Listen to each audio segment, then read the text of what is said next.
Okay, let's just get right into it. Have you ever noticed this weird paradox? Some of the smartest, most logical people, maybe you're one of them, can really struggle with relationships. It just doesn't make sense, right? You can break down a super complex problem at work, no sweat. But then a simple disagreement at home feels, well, impossible. Today, we're going to unpack exactly why that happens. So I want you to think back. Think about the last argument you had with your partner. Be honest. Were you laser-focused on proving your point?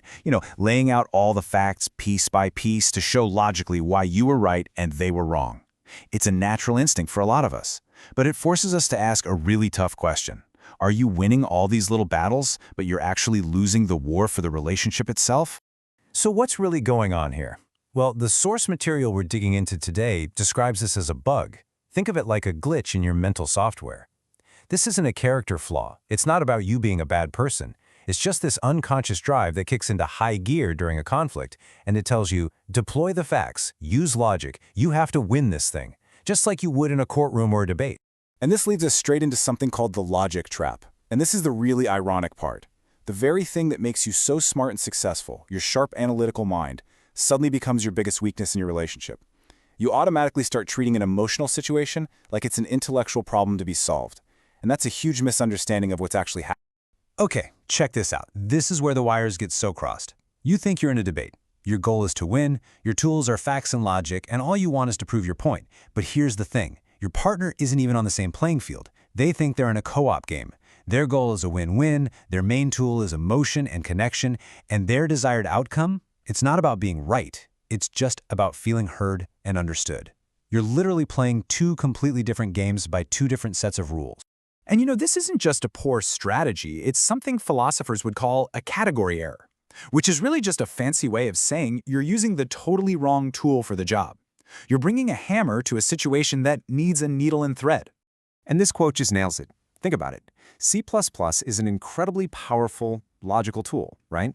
But if your kitchen pipes burst and there's water everywhere, you're not going to grab your laptop and start writing code to fix it. That's absurd.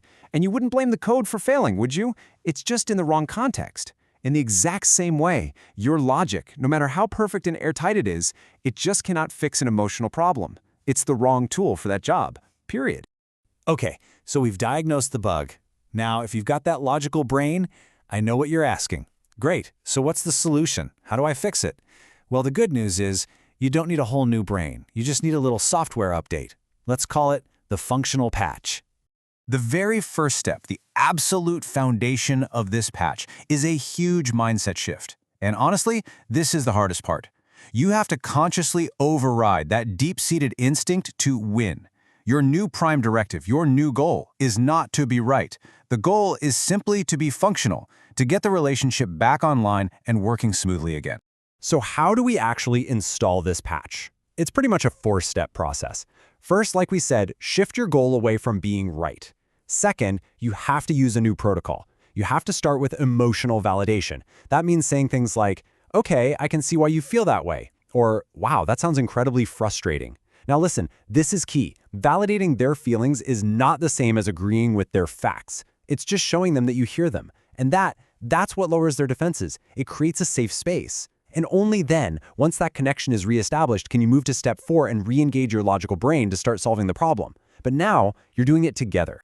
You see, what this patch really does is it installs a completely new operating system for how you handle conflict.